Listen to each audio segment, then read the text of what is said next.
Well, okay. So can we talk a little bit about the nitty-gritty? Like, how do you determine your pricing? Does it change by show?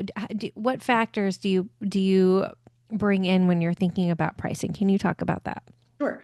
So I'll preface this with saying I was in finance before this, so I have a very Excellent. numbers-driven brain. So That's I great because we are not numbers focused. I We are love that. writers. So Okay, yay. yeah. No, I love it. I have a very math brain. I love numbers. I love spreadsheets. I love a spreadsheet. All my friends will laugh because they're like, "No, if you ask me a question, I'll be like, "Oh, I have a spreadsheet for that." I'm that person. So, um I do price my all of my shows are priced differently.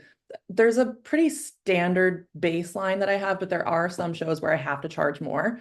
And that I will say to start with finances, I think running your cost of doing business is the first thing. And that's the first hurdle. And a lot of people don't like doing that. It's not fun because you have to see how expensive it is to run a business. It's very scary.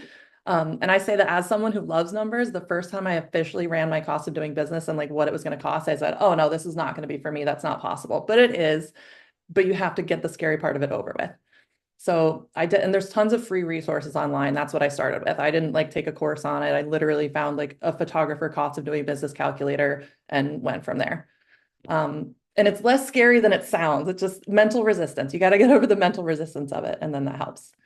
So at each show, I have a little spreadsheet that has a list of the expenses that I know will go along with that show, the hard expenses like the photographer pass, travel, if I'm going to have a second shooter, what their salary is, paying for their pass. I factor in an estimate for meals, and then I factor in a cushion just in case, like, because there's always something unexpected that will come up. Like I'll mess up a travel thing and, have to pay more. So once I have that number, that's my baseline. I say these are my hard expenses. Like there's no getting around this. And then I figure out what I need to pay myself. And that again is based on that kind of scary cost of doing business spreadsheet.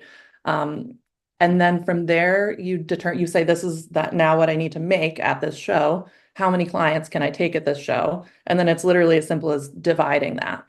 So say this isn't going to be an accurate number, but say my show is going to cost me $5,000 for the week.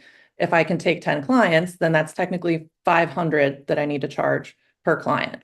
I know that I'm going to charge more than that because my baseline is 850, but at least I know then if I had 10 clients, I'm covering my expenses and what I need to pay.